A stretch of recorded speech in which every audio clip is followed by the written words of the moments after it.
Everyone, welcome in to day 4. Can you believe we spent 4 days now learning some of the most critical components of building a business? In my opinion, is copywriting, and we have a legend in the house in the world of marketing. If you haven't had a chance to watch last couple of days, I'm telling you, you're missing out a little bit. You might want to go into the replays, check it out. There's a ton of content. People have been giving us raving feedback so far last couple of days. And as Raving I in a good way or raving in a, raving, that's okay. That's raving one in of a them words that could go either way. so far. Oh man. So yeah, we're it's going really well. I'm appreciating a lot of the feedback we're getting. Of course, there's always room for improvement. And so if you have feedback that I can improve on or us as a company can improve on, let us know. So today we have a lot to cover. There's going to be a lot of board action in the back with Jim, leading the way there. Jim, if you don't mind, let's just get right into it. Give us a quick 30-second overview of day one, two, and three. Well, I have an amazing slide that I'll use for that. And so basically what we did, day one, we did hook story offer. So these are really your copywriting super skills. And as I think you've seen over the last few days, they really are some foundational, not just skills, but building blocks and assembling the things that we've talked about. Then we had sales letter funnels. Where you basically sell anything to anyone. And we saw how we take those foundational elements and we assemble them, and we can make what we need in the way of sales letters and order bumps and one-time offers and all those other goodies in order to get people to take the action we wanted to take, which is to buy, try, click, sign up, or jump on a phone call or a Zoom call. As nobody use phone anymore. Then yesterday we did opt-in funnels, talking about how to exactly structure pages in order to get people to take that knee-jerk reaction and sign up without overthinking it. And now on day 4 of our 3-day training, we're going to be did you catch that? Day 4 of our Yes. 3-day training. We're going to be doing follow-up funnels, which is all about building relationships on autopilot. So we're on follow-up funnels, which is all about how to build relationships on autopilot. So that's kind of that's the recap of what we covered on the first 3 days of our 4-day, 3-day workshop. So Uh, far, it's been pretty good. So far, I've been having a great time. I'm hoping to finish strong. Oh man. So typically, for context, we typically do these virtual workshops as a 3-day format. Uh, Jim said, you know what? I've got a lot more stuff to cover. Can we have an extra day? And I'm thinking, well, Sundays are not a good day to add. We'll just add Thursdays for business folks and entrepreneurs. So we ended up doing a 4-day workshop here. Now, here's what I will ask everyone to kind of give us feedback on. What's been your biggest takeaway so far in the first 3 days? Ooh, Give us some input of some of the things that you're considering that you're going to apply to your business. We talked about hook story offer, we talked about the sales funnels, we talked about opt-in funnels. Today we're going to talk about really automations and follow-up sequences and all kinds of stuff. And Jim, oh, reminder. Could you also teach us about how you put together emails, like your secret sauce on a good email copy as well at some okay. point today? That'd be awesome. Sure. So yeah, give us some feedback here. I'm looking at the comments. I see a few people interacting, and this is also gonna help us kind of trigger off the algorithm on live streaming to kind of notify everybody. So I appreciate you guys all participating. Go ahead, Jim. What? I was waiting. No, I'm sorry. I wasn't saying anything. I was waiting for you to do your thing. Yeah, no worries. I was just asking people to interact with us and give us some feedback of what's been their biggest takeaway. Sure. But what we can do is go right into follow-up funnels. What is the concept of follow-up funnels? Do we have to maybe map out idea of an email copy first before we go into the follow-up? How do you want to teach the format here? I just want to teach people in a way that's going to make them feel empowered and excited and eager to go use the Go High Level platform in order to implement all the things we're going to share with them today. Was that a good answer? That is awesome. Let's do Okay. it. So first, let's talk about why you'd want to do a follow-up funnel, and then we'll just kind of kick into what they are and why they matter and all that good stuff. So continuing our slides on the happy slide background, which I'm like loving this even more. I might have to end up violating your copyright and just start using this on all my stuff too, because it's like just such a happy slide. So follow-up funnels though are all about building relationships on autopilot. And the primary way that we're going to talk about today is using email follow-up sequences to create that follow-up funnel. So that's the majority.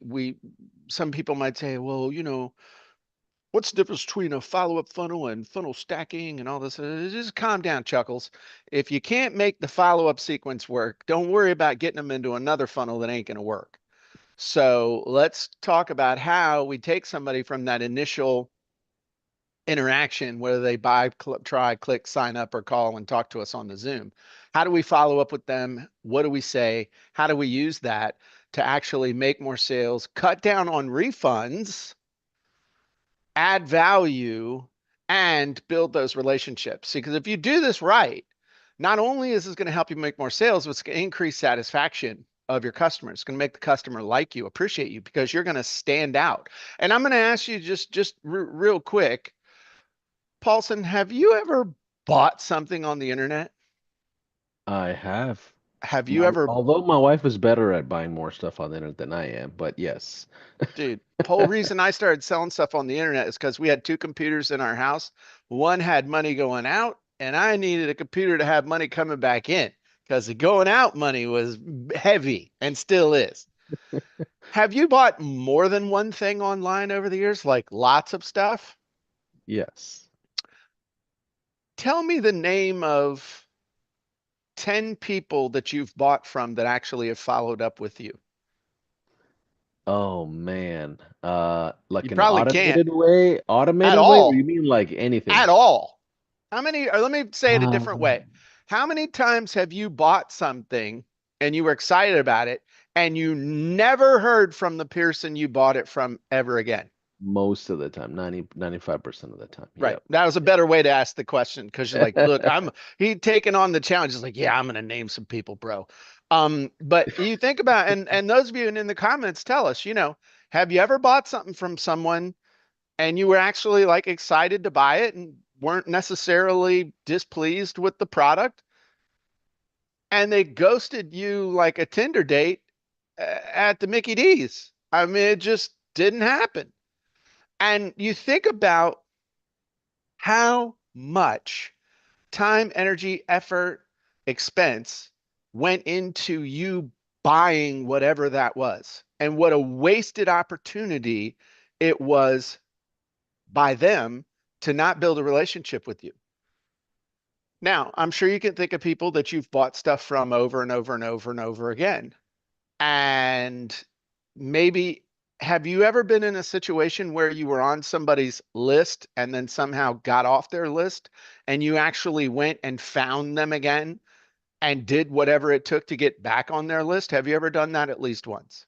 I've done that once or twice. Yep. Yeah, that's because you wanted to keep having a relationship with that person. That is the level we want to get people to with us.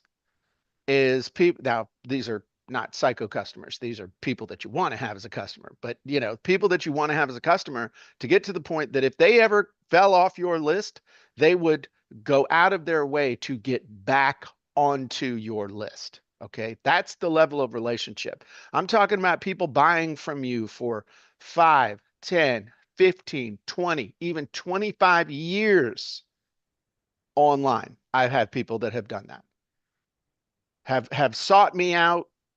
I even have people that will email the help desk and be like, "Hey, I haven't gotten anything from Jim in a while. Am I still on the list?" No, for real. I mean, to that point, Wow. that's where you want to be. But on the other hand, a lot of people treat their follow-up funnel like a wham bam thank you man. And that's not smart. This is this. That's the difference between having a real business and just running a promotion. A promotion, you're like the carnival barker that's selling the slicer, dicer, shredder, julienne, or hoping that it doesn't break on their way to the car. Because by the time they find out that you sold them something that might not have lived up to all the hype, you've already zoomed the carnival on 2 states over. That's not who we want to be. We want to be the person that they know they can come to and they actually seek you out. Imagine somebody's doing a launch of a product or somebody is along those lines and you have customers reach out to you and say, hey, I see that so and so is selling this. What's your affiliate link so I can buy through you? Have that happen all the time too. Have people say, hey, I'm in the market for something like this. What do you use? Do you have an affiliate link for that? Because I'd love to see you get the commission. That's the kind of relationship that you want to have with the people on your list. Okay. So, how do you do that? You do that primarily through effective follow up funnels, which the basis of effective follow up funnels are emails, sending emails at predetermined intervals with the intention of satisfying the customer and building that relationship. Now, how do we do this?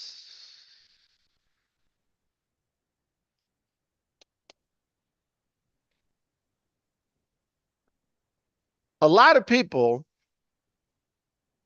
have predicted the death of email, have proclaimed the death of email, have proclaimed that email's over, man. I can't tell you how many times, when blogs came out, RSS feeds were going to replace email. No, the marketing email's dead. The whatever's dead. Everybody's going to have an RSS reader. How many of you have an RSS reader? How many even know what an RSS reader is? Okay. Direct to desktop, man. Email's dead.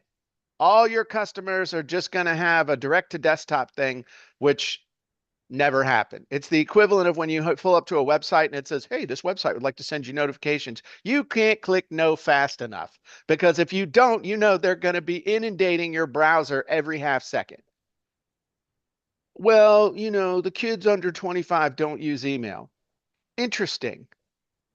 My grandson, who's 18, has been waiting eagerly for an email from the college of his choice, waiting to see if he's been admitted. See, everybody uses email. In fact, email is the number one activity that people engage in overall on their phones and computers. It's the number one daily activity, even ahead of social media. You might not check Facebook every day, but you check your email every day. So email is where you want to be.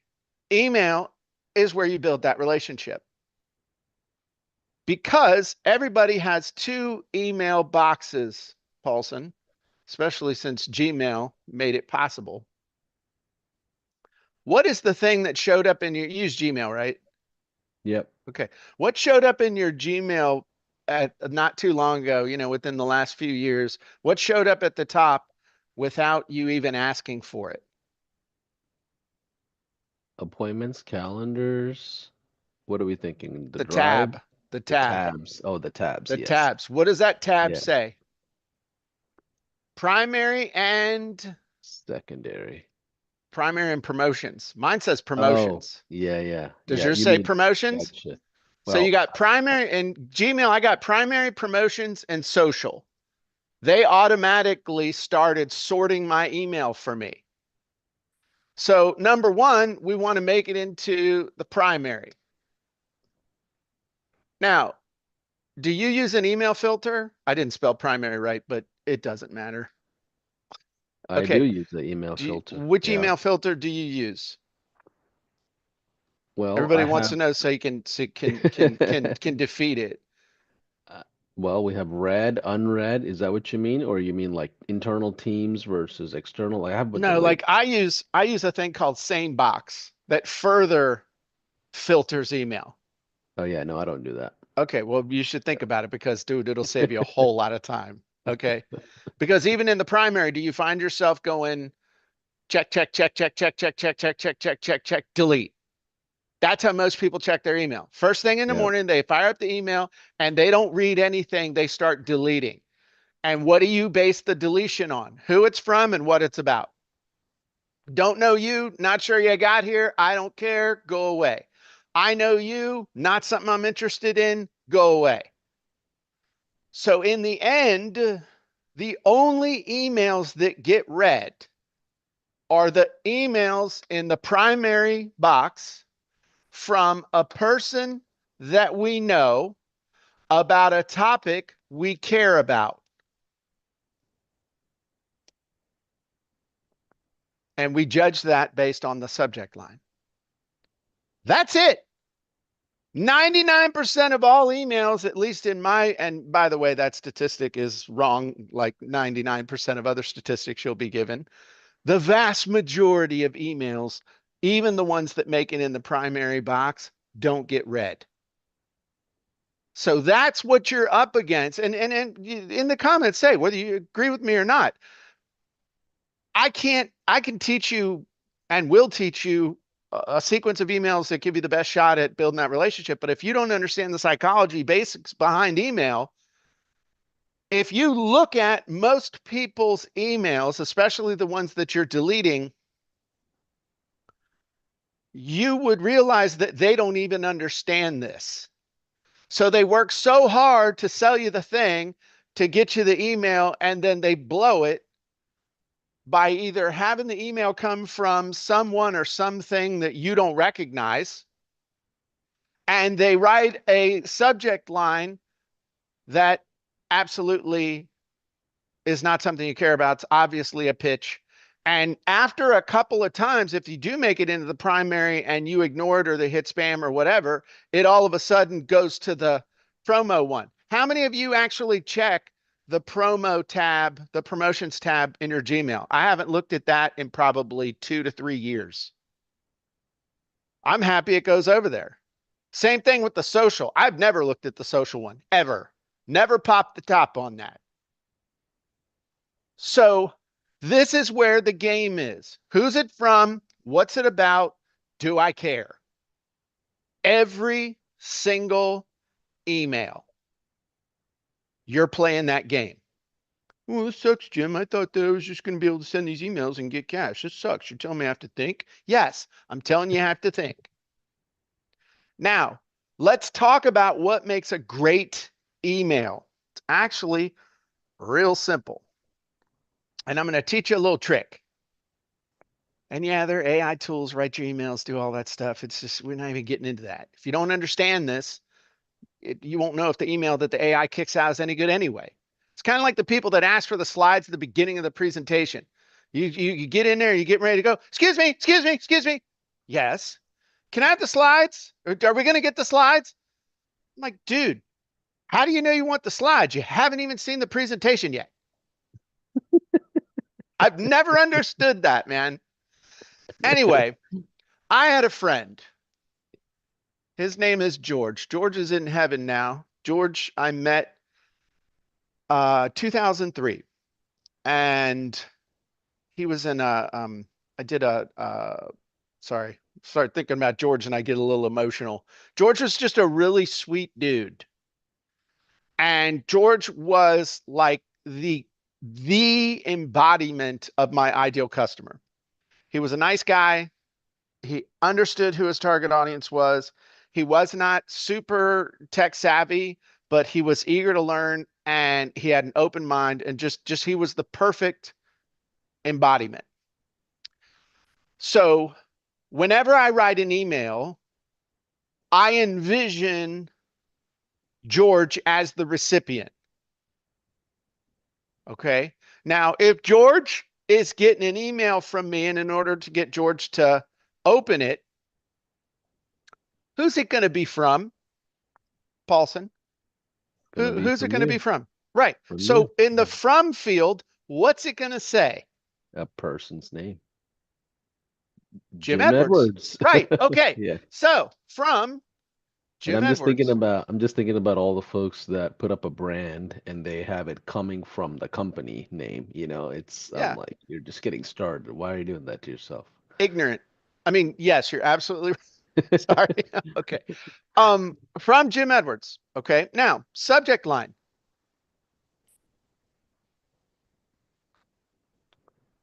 You think George is going to respond to an email subject line about your first $1 million? Uh, probably not. They No, need some, yeah. it's going to be around a benefit or an event. It's also going to be relatively short because do we write big, long email subject lines to our friends? No. Hey, Paulson, check this out, dude. That's literally what like I sent It you an email this needs morning. to Okay. it needs to imitate a personal email, No, it essentially. doesn't need to imitate. It needs to be a personal email. Like what I sent you, I'm just looking, I spent ask Paulson about GHL and GHL about downloads. That that was It it. was one sentence. Yep. The other one I sent you, day 3, lots of examples on board. And you're like, oh, okay, cool. I mean, it's not about simulating a real person. It's about being a real Being a real person. person. Yeah. Okay. So, for example, if somebody just bought something from you and they're looking for a download and you had just sold it to them in person, what would the subject line be? If they had just came in for a download, here's your stuff that you Here's your just stuff. downloaded. Here's your download. Here's your ebook. Not anything else. It's like, here's your download, or it might be the topic. Hey, here's your report download you just asked for.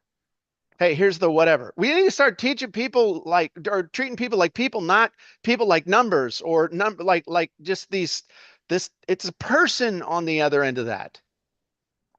Okay. So start thinking of these people. You might sell a million things, but you're going to sell it one person at a time. You might have 10,000 views of your sales letter, one person at a time. It's a person. Benefit, event, short. One of my most successful headlines I've ever used, I'm going to share this with you for an event.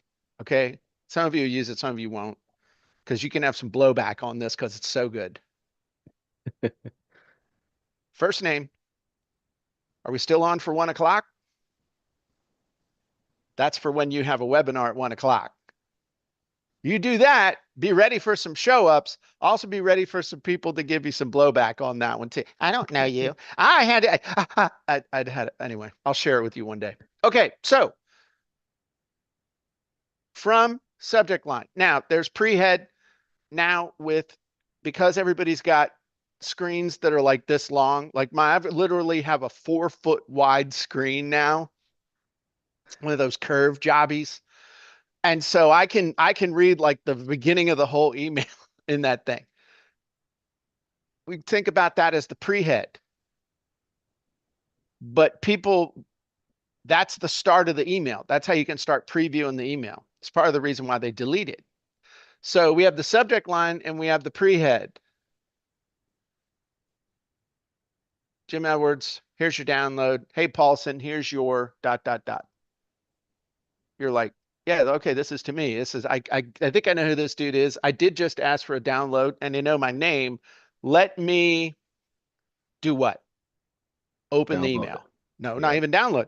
Oh yeah. You haven't even opened the email yet. I know that you guys are, oh, is he just going to get to the damn emails or not? You got to understand how to do this so you can have 20, 30, 40, 50% open rates. Average open rate is like 5% on follow-up emails. Why? Because the emails suck. That's why they don't get opened. It's not that email doesn't work. It's that the emails that are getting sent suck. A lemon. Okay. So pre-head, usually some kind of personalization or a secondary benefit. All right. Here's your download. Get ready for more, whatever the thing is. Okay. Now they've opened it. How are they going to know if it's not spam? Or how are they going to know if it's really for them? What's the number one way they're going to know that it's for them? That you actually might know who they are and might not have just harvested their email off of somewhere or bought it on the dark web along with their blood type, social security number, home address, and the security code for their Simply Safe. I mean, it shows up in the primary versus everywhere else, right? Yeah, but they've opened the email. Now we've gotten that magic open of the email. What's the first thing they should see to know that it's for them? Attention or their name, Their comma. name. Yep, that's it. If you were my friend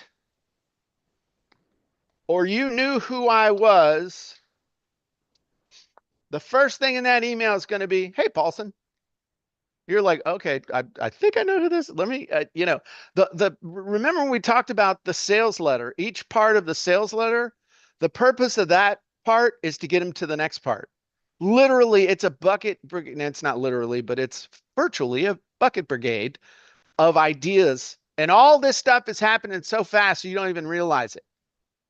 Okay. Okay, I know who this is. This looks like something. Hey, there's that. It's me. I'm in. I'm open. They know who I am. What's next? Now, whatever the purpose of the email is,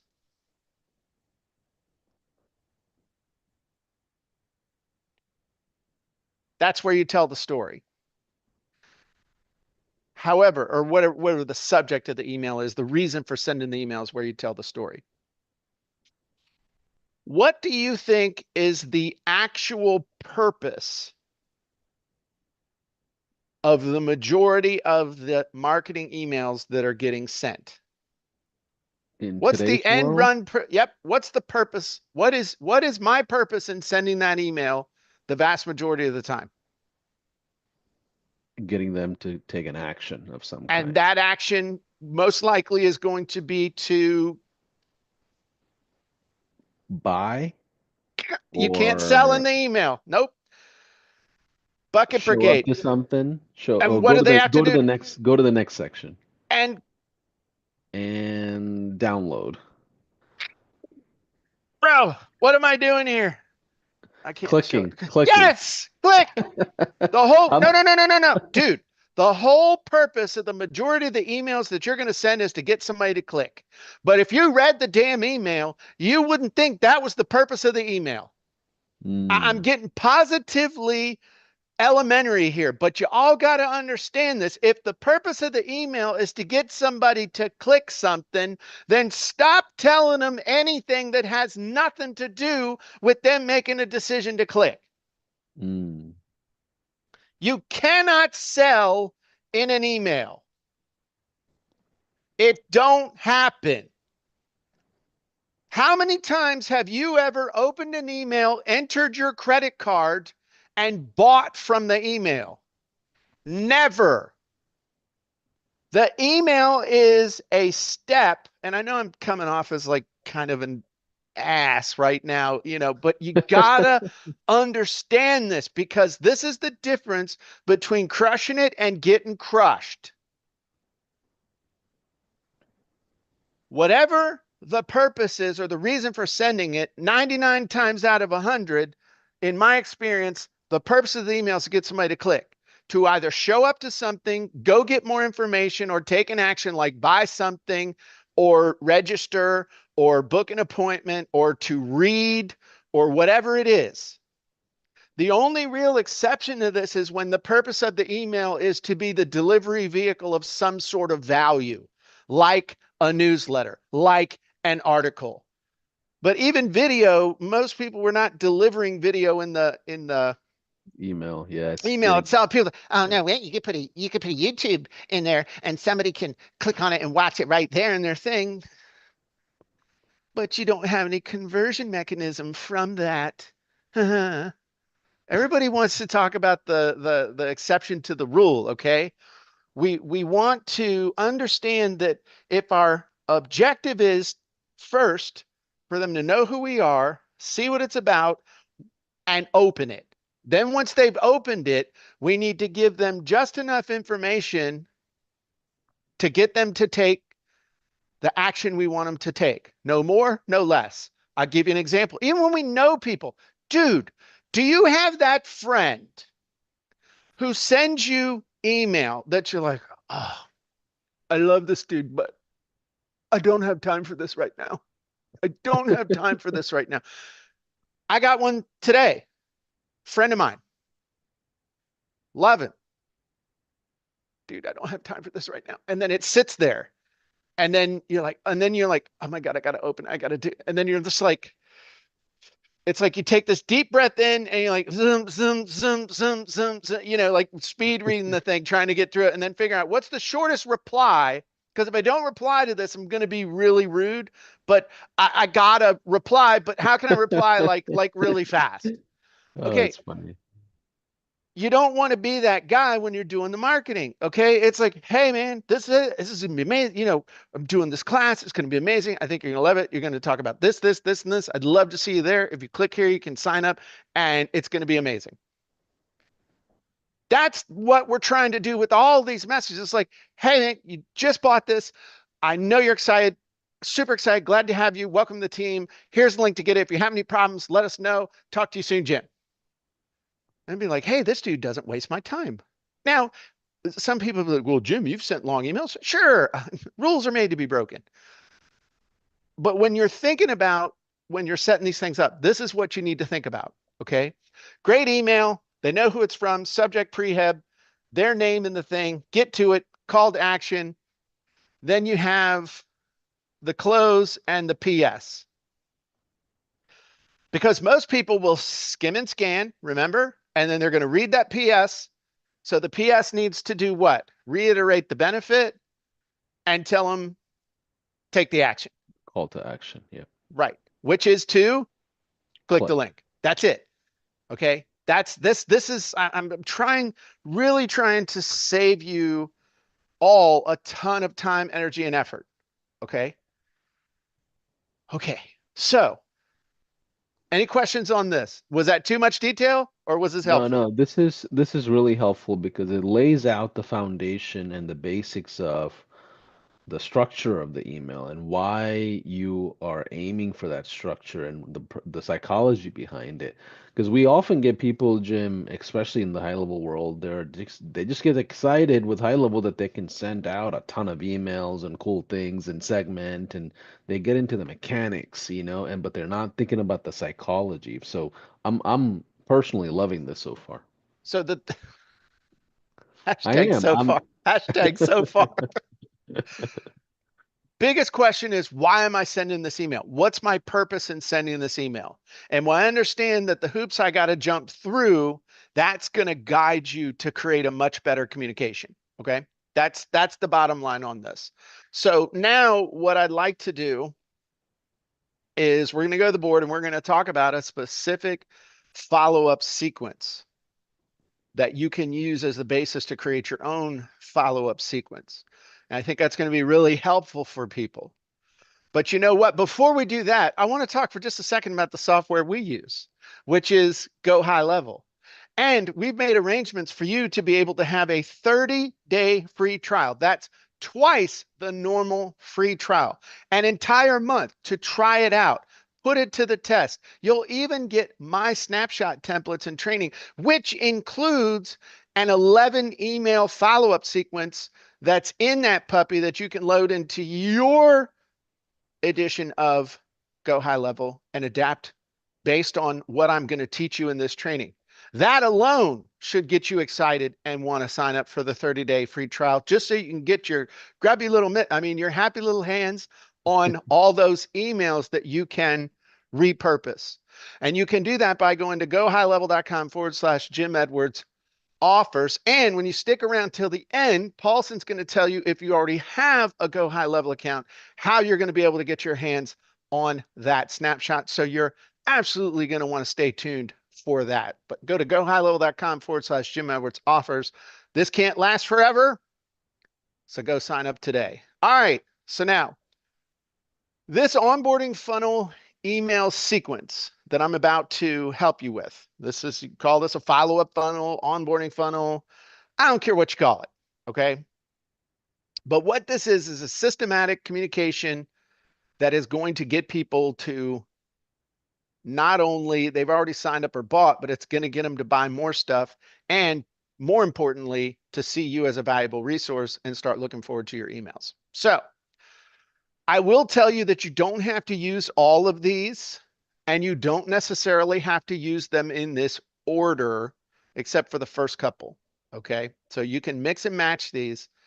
After we go through this one, then I'm going to show you some other derivations. And if anybody's doing events, if you're doing webinars, you're doing lives, you're doing stuff like that, I will share with you, if y'all want, the sequence that I use not only to promote an event, but to get more signups, more show ups, and more sales. And I have never shared this before. If you want that, if you don't want that, then we'll just end early. So it's up to you. Um, Only for the first 22 people. So, okay, now this is for when somebody buys something or they do something for free. All right. Now, this is kind of like the whole enchilada thing. I'm going to show you another example where when somebody does something for free that you can get more to the wham bam thank you ma'am thing, and we'll talk about the why you might want to do that as opposed to this one. Okay, but this is the one. This is what I start with. So when somebody buys something or they sign up for something, the first email they're going to get is basically a welcome email. This is an acknowledgement email. This is a saying, hey, thanks for buying. Um, Thanks for registering. Thanks for signing up. Thanks for whatever action they took. Thanks for doing that. And then you're going to tell them, the single biggest thing that they should do. One of the things that just destroys your response on email is having multiple ideas and multiple calls to action. Excuse me. That is a killer. So you want to emphasize the single biggest thing they should do. So if somebody's signing up for an event, it's mark your calendar right now. Put this link in your calendar right now so that you'll get a reminder and you will be able to show up. If they just bought something, here, click this link right now, go over, create your account, and download or watch this video. Click the quick start, whatever. Watch this. Tell them the number one thing they should do that will get them started on being satisfied with the thing that they just bought. It takes away the guesswork. It takes away the apprehension of, that time between when they hit the buy button and we talked about when they hit the buy button before they get the confirmation page. It's the world of all possibilities. After they've gotten to the confirmation page, now they're in the world of, did they rip me off? Did I make a mistake? Holy crap. Where's my download? I'm telling you, man, you think about your own feelings and stuff on that. Now what we got to do is we got to grab them, bring them in out the cold like a poor neglected puppy dog, fix them a bed by the stove, feed them some, table scraps, pet them and tell them they're awesome. Okay. So that's like immediately. Don't make them wait. That should go out immediately, toot sweet, fast, and in a hurry. Now, next email they get, and before you ask in the stuff, I'm assuming this is going every day. Each one of these emails is going the next day. So the next day you're getting this one, then this one, this one. You mean to tell me you're going to send email to these people 11 days in a row? Yes, that's what I'm telling you, because I want them to either become my friend and look at me as a trusted, valuable resource, or I want them to unsubscribe, but not refund. Just being really honest with you. Okay. I want to condition them to look forward to emails from me or just not get email from me. So the next day, I'm going to send them a thank you for your order, or a thank you for signing up, or a thank you for registering, or a thank you for requesting the thing. All right. Now, this might vary on an event, especially if the event's like by the way, half of all the signups you ever get for your events are going to come on the day of the event, just so you know. And what I want to do in this email is I want to reinforce number one reason why they bought or signed up. Hey, I just wanted to say thanks. We're so excited. We know that this is going to help you to get this benefit, and this benefit. Can't wait to hear about your success. As a reminder, here's the download link. Here's the login link. Here's the link for our help desk in case you have any problems. Again, why am I doing this? Well, because they might have missed that welcome email. They might have, it might have ended up in spam because it was long. It had a bunch of links. It had whatever. So I want to send a shorter email that might have a better chance of making it past their spam filters where they're like, oh, okay, damn, I thought they ripped me off. I guess I can get off the phone with Visa and stop doing that chargeback because here's the email that I've been looking for because I was, you know, being psycho. So this is a short, quick email to say thank you, which automatically makes you stand out because nobody says thank you anymore. Reinforce the reason they bought, make sure they can get the thing that they signed up for. Next, the next day, we want to help them get a quick win. Nothing makes somebody like you more than you helping them actually get the result that they wanted from what they signed up or bought. Nothing makes them happier. It's like Paulson said, the number one thing we want to do with a new sign up is get them on a Zoom so that we can at least get them on a Zoom. Because the win is if we can get them to log in and understand the basics of where to go and what to look for and what they're trying to get done, we got a much higher probability of them sticking. Yeah, and I'm as you're sharing this, I'm thinking about our sequence. I mean, I'm pretty sure we have an 11-step sequence for someone who just signs up, and every single email sequence and text, the main intention is for them to jump on a Zoom call with the human being inside of high level. Doesn't even matter what the call isn't even about. It just if we can interact with a human to human level, more than likely the trial will convert or stick on. I mean, that's thousands and thousands of trials we've tested out. And we literally have so far what you're describing in our system. Right. And so one of my customers, really good customer, a guy named Joe, and we'll tell you if that's a fake name or a real name, but we'll call him Joe. Joe had a problem, with signing up for the free trial and stuff, contacted. Bottom line, y'all got on a Zoom with them and got the thing sorted out or in the process of getting sorted out. I think there's something going on. But the bottom line is you got them on a Zoom and it went from a bad experience to a good experience. Okay. Yeah. What is the thing that if they do it, will get them the quickest win? So like with my SaaS, the thing that we tell people to do, go watch the quick start video and then create an avatar. If I know that if they will watch the quick start video and they will take that first step, we have a infinitely greater chance of keeping them long term than if they don't. So it's like remember maybe you won't remember, but have you ever seen a picture of like those old black and white pictures of those guys on the river and they would like cut logs and they'd go down in the river and then they'd float them down the river to the sawmill and then you had the guy standing on the logs with the poles trying to get rid of the log jam, and that entire log jam is caused by one log.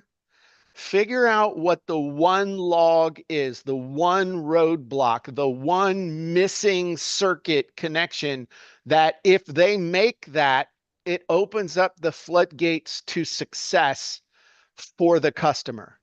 It could be just as simple as telling them, hey, if you haven't already, go here, download the thing. And I've done this with ebooks and stuff I sold. Download it and go to page 16 and read the 10 reasons why people buy. And if you understand, when I saw those 10 reasons the first time, it changed my life, and I know it'll change your life too. Just by understanding those 10 reasons why people buy and applying them to your own sales copy. And what do you know? People do that, they read it. That means what does it mean? See, they've downloaded the thing and they've started reading it.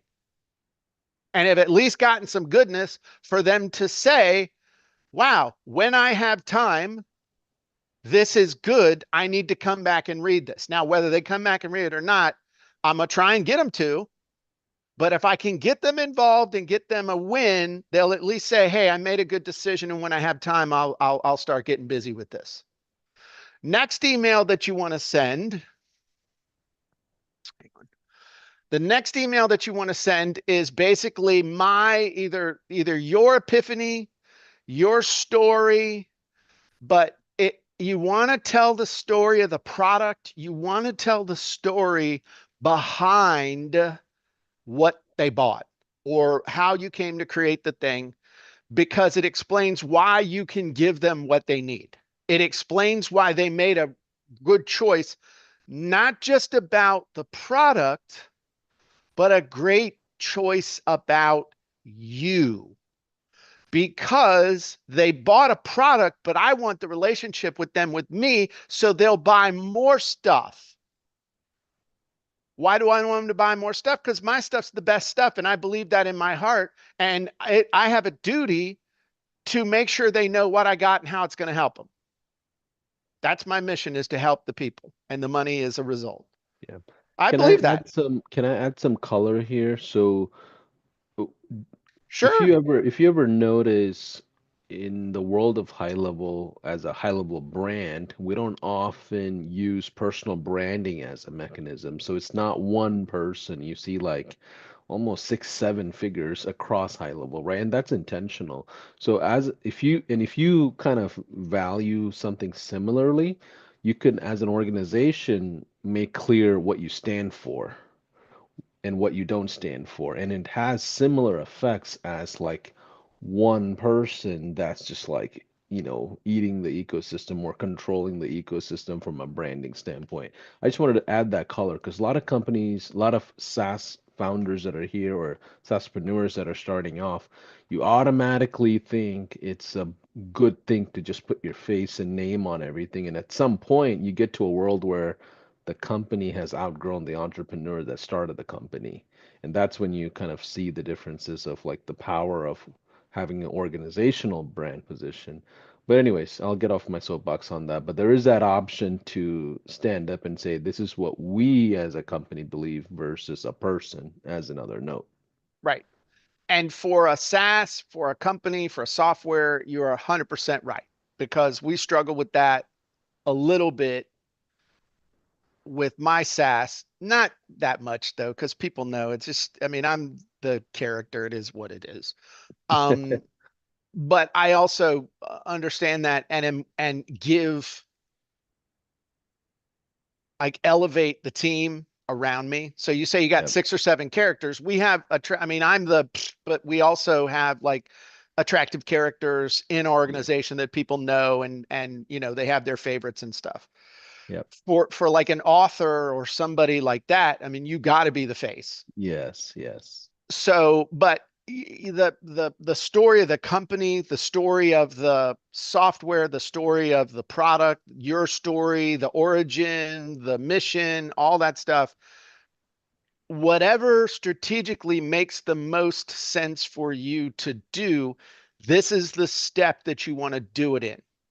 Because if you look at it psychologically, if we look at this, and the only regret I have from college is that I probably, instead of majoring in history, I should have majored in psychology. But if you think about the stress here, we've welcomed them, we've satisfied that itch. We thanked them. We had good manners. We made sure they got it. We try and get them a quick win with what they just bought. And now we want them to understand the why behind what we do, whether it's a company or an individual or what have you. So now we're starting to draw them in. So after that, the next thing is I want them to know that we're more than just this product. So now I want them to start following us on social media. I want them to understand that they can join the tribe to as much or as little as they want. And we have that built into our onboarding sequence too. Watch the quick start, do this, do this, do this, and join the Facebook group. That's a part of it. And so this now, their product's amazing. They're getting a result. They're getting to know us. The people who are interested in doing it, we get them engaged outside of the email, so that in case email ever gets blocked, We want to have all these different ways that we can communicate with them in case one gets cut off. So then, well, now we're all connected. We're friends now. By golly, I got a little bonus here for you. Something really cool that I think you'll love. Let me throw in. You know what? I went to a bagel shop a couple weeks ago up near my mom's house, and I said, I'll take a dozen everything bagels. And they had just come out of the back. So, ooh, they're fresh. I said, yes, they are. I love these things. He said, oh, wow, that's awesome. Here, I'll give you a baker's dozen. You know what that is? I'm like, yeah, it means you're going to give me an extra one so I can eat it in the car and nobody will know I had an extra. And he started laughing because I had to get a dozen. But just throwing in a little something extra, something they didn't expect. Or if you're cheap and not a nice person, you could just point out to them a bonus they already got that they might not have realized was so amazing if you want to be chintzy on them. But my point is that how many times have you ever had somebody actually take you through a sequence like this? Not many Last time times. you bought from me. So my point is that here's a little something extra. It could be a training. It could it could be a report. It could just be a 10-minute video where you give them a really cool tip. Just something and if anything, you don't want it to be so involved that it feels like you just dumped homework on them. What you want, a bonus should feel like a Christmas present, should feel like a birthday present. Okay, should feel like, oh, holy crap, this is neat. Let me play with this a little bit. Yeah. So that's now, but what have we done? We welcomed them, we thanked them, we helped them get a quick win. We explained why we do what we do to dimensionalize ourselves, either as a person or a company. We're starting to engage them outside of the email, and now we dumped extra goodies on them. What do you like, my rich uncle that I've been looking for all these years? That's amazing. Then what we want to do is we want to inspire them. So we want to give them something to aspire to. So now this is where we share a customer success story. We share a case study, some type of inspiring example that they can learn from, that they can look at or say, man, if that chucklehead can get this kind of result, I know I can because he looks dorky. And so now, psychologically, what have we done? Think about this like a conversation. They're like, oh man, this stuff works. Maybe I should actually go download this. Maybe I should actually log in and use this. Maybe I can, oh, that gives me an idea of how I might be able to use this. Let me start doing this. And so, especially a SaaS, people buy because they want to use your software as a service to get a result. Show them people who are getting a result. Yeah. And if you don't have anybody that you can send, then by golly, you better go grab some customer by the neck and get the result for them. Drag them kicking and screaming to success. That's what I always say. So then, once you've done that, now what we want to do is we want to start giving them stuff that will help them get results faster. So I like to send them a speed hack. How can I want to point out a cool feature in the software or a tool that they can use in conjunction with what they just bought from me? But like, here's the fast button. Here's the time machine. Here's the fast forward to results. Because time, energy, and money are all basically the same thing. They're just a different form of the exact same energy. Time, energy, and money are all the same thing. Okay. As far as people are concerned. Now, I'm going to show you how to get a result super quick. Hey, how'd you like to get this done in 3 minutes by just clicking this link? And that's okay. Great example. That snapshot, the snapshot that you get when you sign up through that special link for Go High Level, the snapshot that we're offering, that's a speed hack. Anytime somebody offers you a snapshot, that can be framed as a speed hack. Why? Because you ain't got to write the sales letter. You just have to adapt the template I gave you. You don't have to write the 11 emails. You just have to adapt The emails. Ooh, that's good. You like how I tied that in? I do. And Okay, I so go go ahead, ahead. go ahead. No. No, no, I was gonna say, I'm curious on those of you that don't have high level yet and you're really considering jumping into high level on a 30-day trial. Risk free.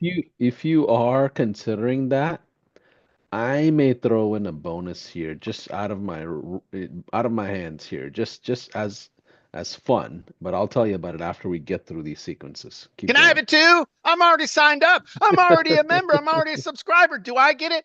By the way, that's a really good example of don't forget to dance with the ones who brung you. And so you remember I'm going to digress for just a second, but this is an important point. Do you remember those old Sports Illustrated commercials where, if you join Sports Illustrated, you'll get the bikini model, you didn't get the model, I guess you got the swimsuit issue, you got the Super Bowl champion thing, you got the thing from your The team. You remember all calendars those? and stuff, the Yeah, yeah, calendars. Yeah, yeah. yeah.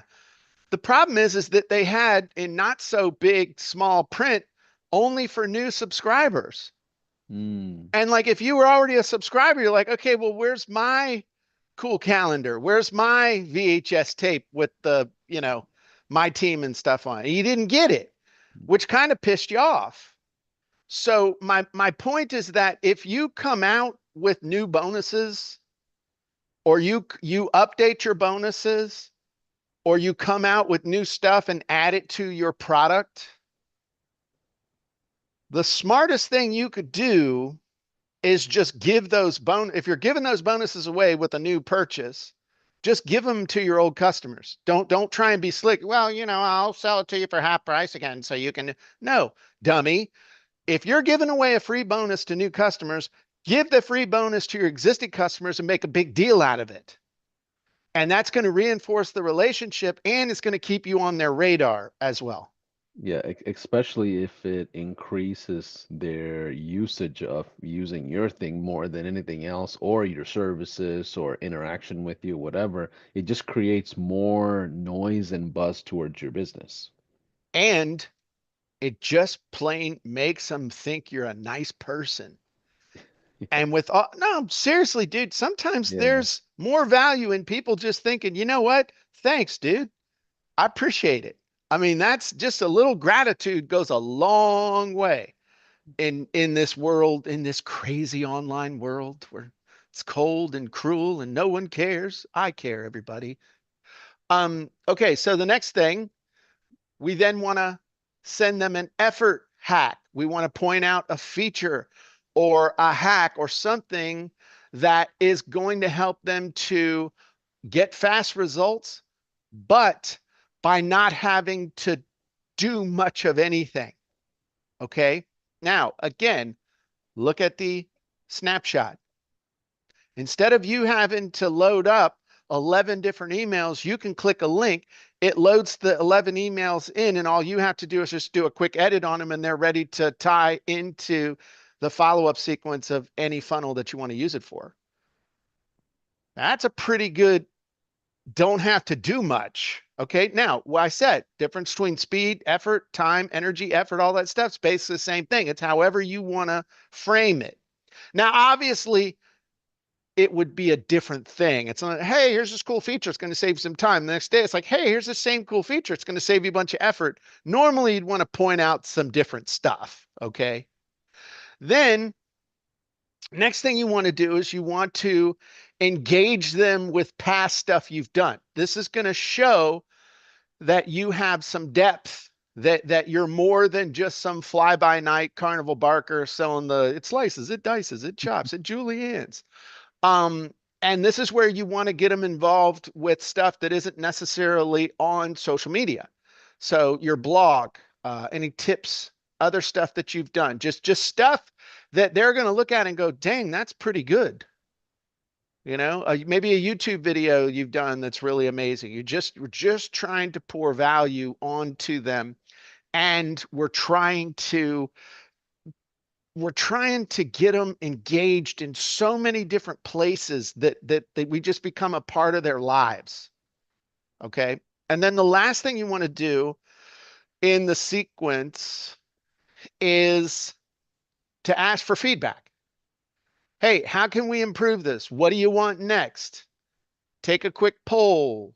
Give us some feedback. Are you excited? Can we get a testimonial?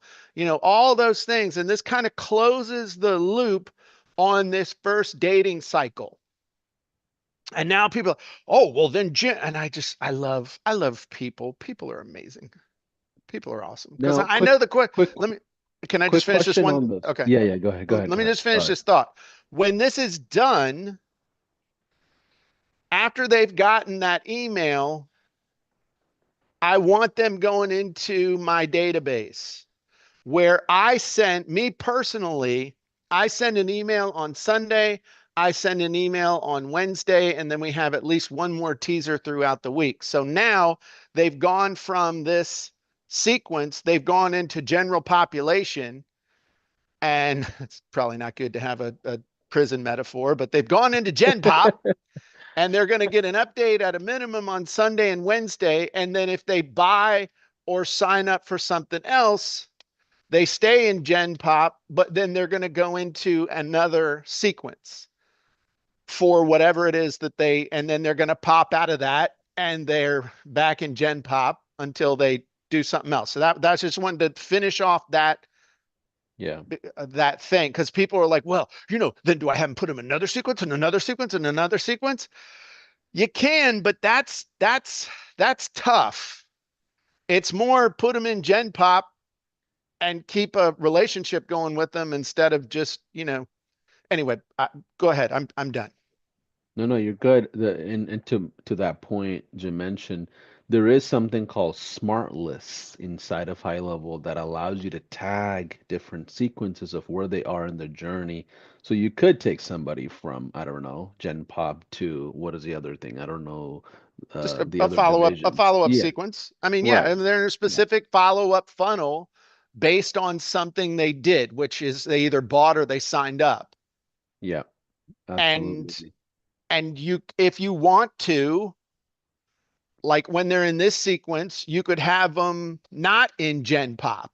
So if I don't want them, I don't want to have any more emails. They're not getting the Sunday email or the Wednesday email or the updates or stuff like that until they pop out of this sequence that they're in.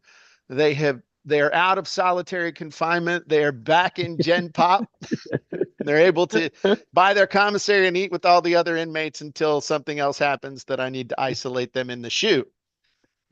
So there you go. Watching too much of that Oz or whatever it was on HBO. So, I've got two big questions for you, Jim.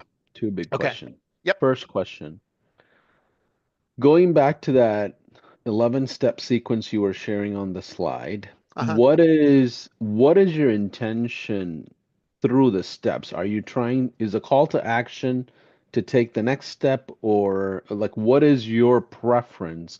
I told you for us at high level, our preference call to action is jump on a Zoom, jump on a Zoom, jump on a Zoom, jump on a Zoom. So again, I'm giving you a framework to fish rather than handing you the Sure. fish. Yeah. So let's recap real quick the intention of each one of these emails and then let's address what you're saying, okay? So in this case, and really this is a sequence that somebody has bought or someone has paid money or Purchase. is Yeah. really paying attention. So it's like, hey, here's the thing. So email number one is here's the thing, and here's how you get it so that you don't freak out. Second one is, hey, I want to show you I'm a real person. I appreciate you buying and make sure you got your thing. Third one is, hey, I really want you to start getting a result. So, here's the thing that you should do first. Fourth one is I want to show that I'm a real person or that the company's a legit company that cares about you. And I want you to start caring about us. I want to connect with you on an emotional level, not this is where we're trying to have it not be transactional.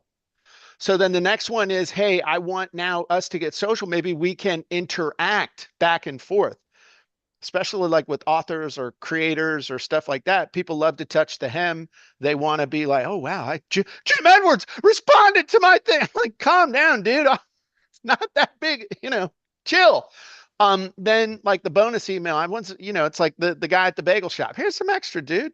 There's I gotta look this up, but there's a saying for it in Cajun. It's like I think it starts with an L. Somebody in the Facebook say what it is, but it's like a little something extra. It's a cool word, and I just am having a block against it. So I want to make them feel good, And then the customer success story. Why do I want to prove that it isn't just us that it works for? Like this works for real people. So that's going to inspire them, but it's also going to prove that it works. Then the next two are basically designed to help them get a result with the least amount of effort possible. Okay.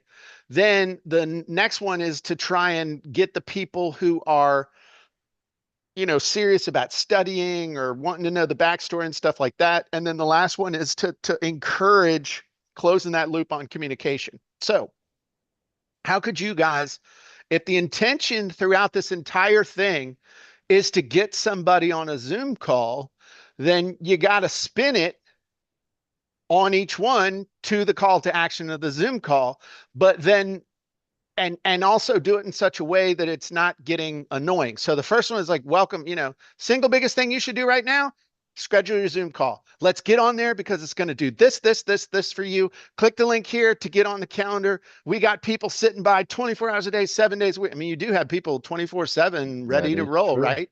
Yeah. That is So, I true. mean, you could be talking to one of our coaches within the next hour or two. If you're ready to roll, we're ready to help you roll. Let's do this. Let's go. Okay, next day. Thank you. Hey, so excited that you signed up for the free trial of Go High Level, or you actually gave us money and went past the thing. Um, if you haven't already, go here right now and schedule your Zoom call because we're going to help you get this set up, this set up, this set up. And these are the things that normally hold people back. As a reminder, here's the link to go log in, and you received your username and password in a different email. Get a quick win. All right, what is the number one thing that's going to be a quick win for these people? In my opinion, it's getting them to point their domain name at Go High Level, because if they get a domain name and the domain names point at Go High Level, they're committed. So, and the real quick win is getting a dang sales letter set up and making a sale. Because if they'll do that, they don't ever leave because nobody wants to turn the thing off. Okay. So, and if you need help doing this, get on the Zoom. This is what the Zoom call is for. This is what, so if you need help getting your thing figured out or don't know where to go, get on the Zoom call. Okay. I'm writing this thing for you, brother. All right. The story of Go High Level. We're on a mission. We saw other funnel builders. We saw the things that we liked, the things that we didn't like, and we realized that what was missing from these was the personal touch. It felt like those other funnel builder softwares were just about the money instead of the people. But we know that the people are what make Go High Level go to the next level.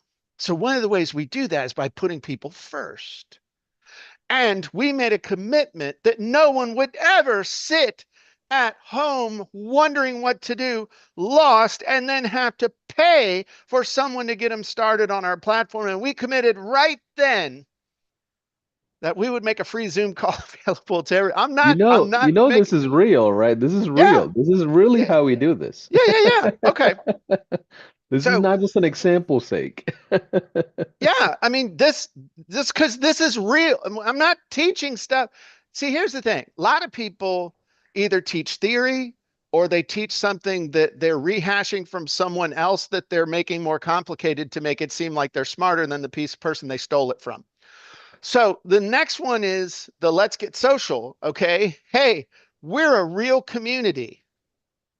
And as such, we have not only customer service people that are monitoring our help desk, but we also have customer service people that are monitoring social, but our community is here to help too. And so you want to become a part of the community, whether it's learning how to do this or about new features, or about this other stuff. And by the way, if you haven't already, one of the ways that you can dip your toe in super quick is to jump on the Zoom call. So then the bonus thing, I mean, every one of these things just spins to the fact that you care, the fact that it's people, that they are not just another number or subscriber on a board that they like to show everybody and brag about how many subscribers you have and how much money you're making, but yet your customer service is outsourced to fifth world countries on another planet, um, or whatever it is. And that's not directed at anybody or anything in particular. It's just in general, when you're selling against something, you got to know what the competitors are doing so you can point out what makes you different. And what makes you guys different is that you started with the idea of community and have kept community at the forefront, whether it's your community or helping your SaaSpreneurs and your agency owners to have the tools that they need to foster their community. You like how I did that? Huh? I Huh? do Huh? like That's that. good stuff, right? So that's it. And that customer success one, dude, that's so easy. I'm almost embarrassed to do this one. Let me here's Sarah. Sarah struggled to do this. Sarah was able to do what she needed to do. You see where I'm going with this? And I do. Sarah's journey with Go High Level started with a Zoom call with one of our team members that got her started. And it's like, holy crap, I want to be just like Sarah. Okay. And then the speed hack, you'd give them the speed hack and you're like, and the fastest thing you can do right now to get yourself to the next step, Go High Level, is get on that Zoom call. The effort hack. Hey, instead of sitting there combing through all of the help videos and the stuff and looking on YouTube, you can just jump on a Zoom with one of our highly skilled people and they can get this sorted out for you in probably 5 seconds. Go ahead, click it. You know you want to. And then the content and other stuff. I mean, dude, it's a knockdown. I Paulson, love it. is that what you were looking for? That is, that's beautifully said. Question number two. Do I get Question ribs in number. a couple of weeks for that one? Absolutely, man. I told our internal team, hey, Jim Edwards, when he comes to the conference, wants to get ribs. We're gonna go to Terry Black's. We've got to make it happen. I'm trying to make I'm trying to raise an army over here in the back in the behind the scenes to make All that right, happen. the rib So army.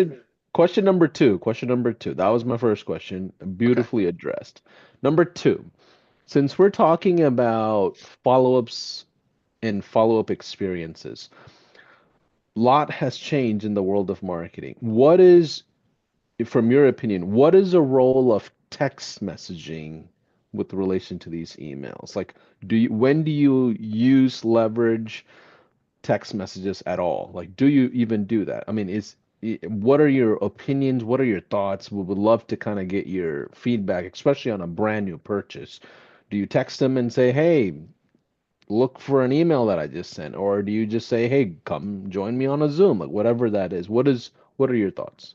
Do you want my 100% honest, unfiltered answer to all of this? I wouldn't expect anything less. Okay. I'm going to be 100% honest with you. I I don't do text at all. And Perfect. I'll tell you the reason why. And then I'm going to answer the question even more because I've seen text used very, very effectively. I've also seen it used like a baseball bat in a china shop and not real good. So the reason why we don't mess with it is it just my I, I haven't, it hadn't hurt bad enough to start using it. And I haven't seen where it was really going to be that advantageous. And I want to train people to do email and funnel all the support stuff straight to our help desk.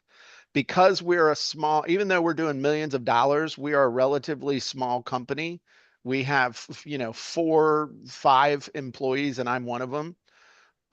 So it's not, we're not big. And so Got we it. just, I think you also see that I'm very much a keep it simple. The Yeah, more details you have, the more stuff that can go wrong.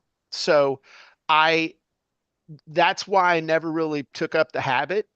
yeah. Um, I love this, by the way, because people think just because you have a new whistle that you have to just use it, and or a new tool that you have to use it. Like right. plenty of features inside of high level that you don't need all the time. So where I've seen it used very well is as a reminder tool to have people show it like to the Zoom thing. Yeah. If the other thing is it's not just getting them signed up for the Zoom call, it's getting them to show up Show to up. the Zoom call.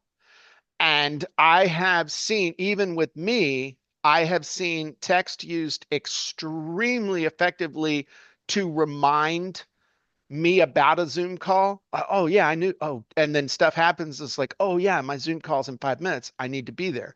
Now, on the flip side, if you're going to send me that, make sure that the text has the right Zoom link in it. I've seen that get jacked up. And then somebody's sitting in a room, I'm sitting in another room, and then they're getting huffy with me, like, dude, I was on the link that you sent, bro. So, that's where I've seen it used extremely effectively is in conjunction um,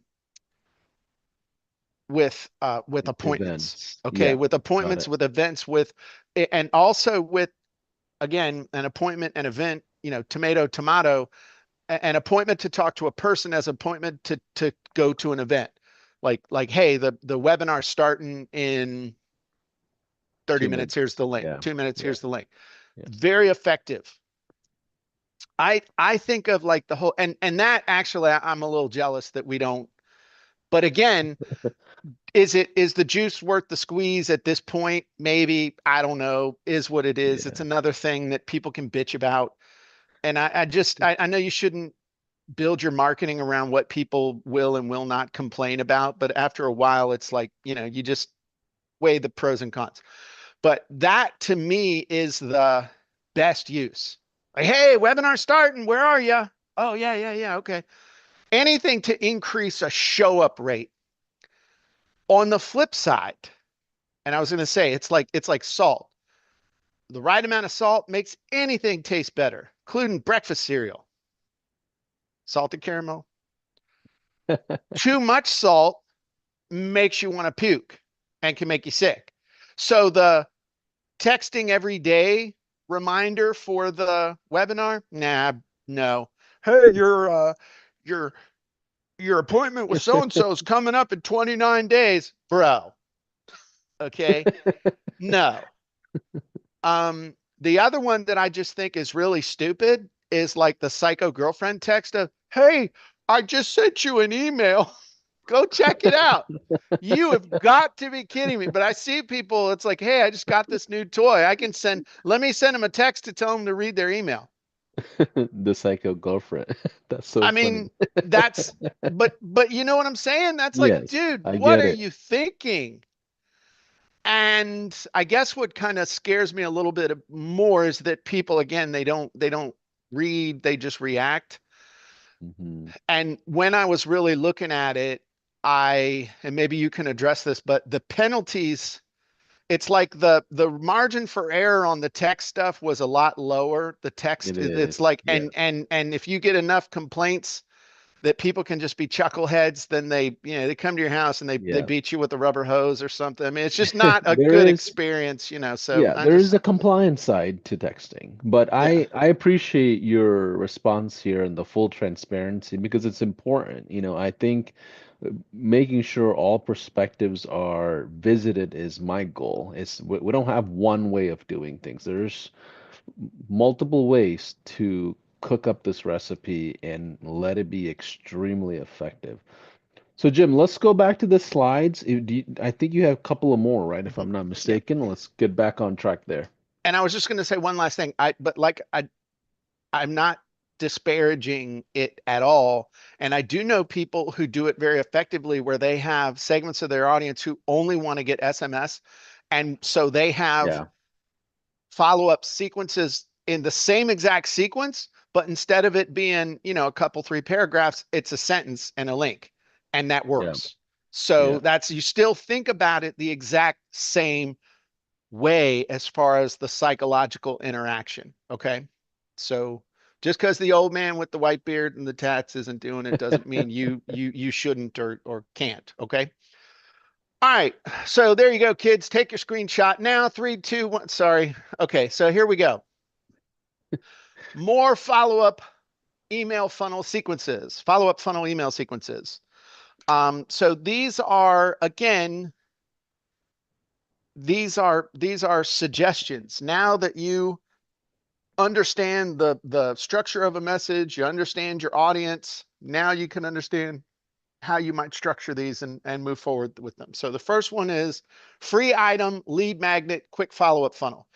This is if somebody, this is really for downloads or for a like watch a replay or watch a video, or there's a thing that they went and they got, there's like immediate gratification. Checklist, PDF, white paper, whatever you want to Yep. call it, video replay, that stuff. So first thing is welcome and deliver the thing. This, you want to talk about crazy, the thing of, I gave my email. Where's the thing? I mean, it's just they get all nuts, man. We talked about this though on the opt-in funnel, so I won't revisit that too much. But it's like get them the thing as fast as they can. It's like the 5-year-old at the counter. Yeah, you little rat, you can chew on the candy. Just give me the wrapper so they can scan it. Just so you'll shut up. That's why they didn't let me take the grandsons to the grocery store too much, because they'd come home with a sugar high and sticky hands. So then the second email, the next day, I send them a thank you. Hey, thanks for requesting that. Thanks for doing this. Thanks. I know it's going to help you get this major benefit. Highlight the benefits, give them the link, make sure they can get it. This is especially important if the thing is the conversion mechanism. Okay. It's not that you were setting it up and it's like, I'm going to give you this thing to pay the tax to just let you see what's on the next page because there was a big pitch, which is another way of doing the opt-in funnel. But this is if the thing that if their consumption of the thing is what's going to drive the sale, then we want them to consume the thing. Third email was we want to share a relevant story, a case study, or testimonial. Here's the thing. Thanks for the thing. Big benefits of the thing. Here's somebody that used the thing and got a major cool result. So within 48 hours, they've gotten all this stuff. Now, if you want to combine 2 and 3, because your audience has the attention span of a 5-year-old just snorted a pixie stick at midnight on Halloween and down to Jolt Cola and won't go to sleep, then you can combine those two. When you understand that the purpose here is to get them the thing and get them to view the thing because it's got something that they want. Next, we want to offer a limited time promotion. This is where we hit them hammer, and you want to tie it to, hey, if you thought this thing was pretty cool, here's the thing that you want to do. You want to go buy this, you want to sign up, you want to get the 30-day free trial, you want to jump on the Zoom call, you want to do whatever the thing is, you got to hit them with urgency and scarcity.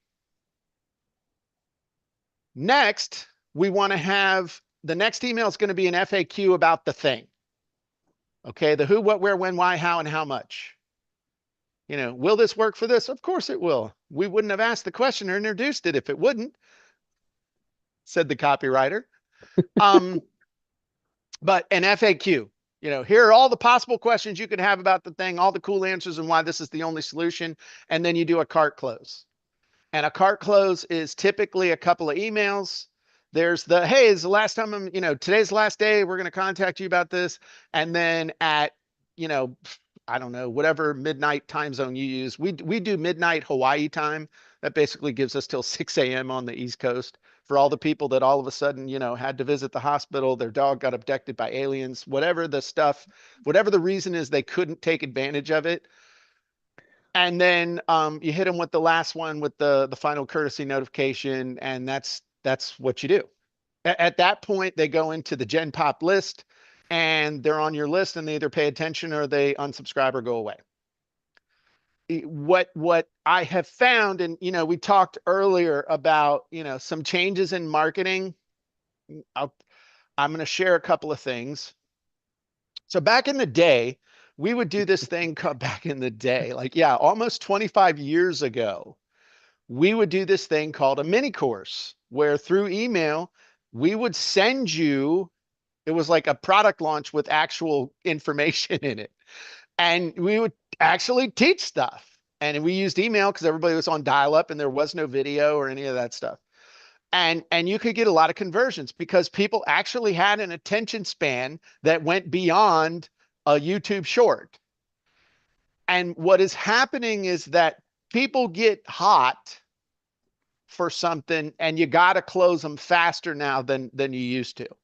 So just like in that example that I told you about where um we were introducing the idea of the Zoom call. If you want to think about these emails moving through, and it's just going to be a visual representation, okay, of, it's not six of them, but, like email 1, 2, 3, and 4. If this is content and this is pitch for the thing, if this is making sense. So the first email is like, hey, here's the thing. And oh, PS, by the way, we got this other thing. And then the next one is, hey, thanks. And you got this. And by the way, we got the thing. Okay. The thing that we want you to buy. I mean, this is how much is getting devoted to content versus, hey, you need to do this. We get down here to the end and it's like, cart's closing, chucklehead. Here you go. With I just a mean, pre-head. yeah, if that. It's like they're not even paying attention. And the one that gets them is when you're trying to pull the lollipop out of their mouth, in the checkout line. That's kind of what happens, especially on a free thing. And I'm like, okay, now we're going to get philosophical for just a second. All right. This is one of the biggest lies that marketers tell, or stupid marketers tell, people that don't know what they're talking about. The whole game here is leads, sales, and relationships with your avatar and your offer at the middle. Okay. It's leads, sales, relationships, not leads, relationships, sales. People who don't know what they're talking about will tell you that you need to get leads, build a relationship with them, and then they'll buy. No, I want people who are hot. I'm going to get them as a lead. I'm going to get them to buy, and then I'm going to build relationships with the people who buy. Hmm. Because I want relationships with buyers, not with tire kicking looky loos. Sorry, but I'm a company of 5 people, not 500. I want the people who are super interested enough to put a little bit of money where their mouth is, and then I will seriously invest in that relationship, as any of my customers will tell you. Okay. And so those relationships then turn into leads with other stuff. It's not leads, relationship, sales, unless you have one of those big, long runway cycles and you're selling $100,000, $200,000 stuff. I mean, I'm selling reasonably priced stuff, $1,000 and below most of what we're doing. So I can't afford to have that. Now, what you're going to have is these people will make decisions. Some will make decisions fast. Some will make decisions slow. But if they're over in the Gen Pop, then the people who make decisions slow, I can drip on them, drip on them, drip on them until they buy. Okay, so that's I just so that cycle has it. People are the same, principles have not changed, but timing has changed. You got to do it quicker. If they don't buy the thing that is part of whatever the thing is in the first couple 3 days, they may not buy for a while. So you need to have a mechanism in place to follow up with them. But you can't, you also, I mean, I know somebody, oh, Jim, that's jaded. No, that's just real. So I'm just saying it's lead sales relationships, not leads relationship sales. I love that. I've got a question for you before we move forward from this. Okay.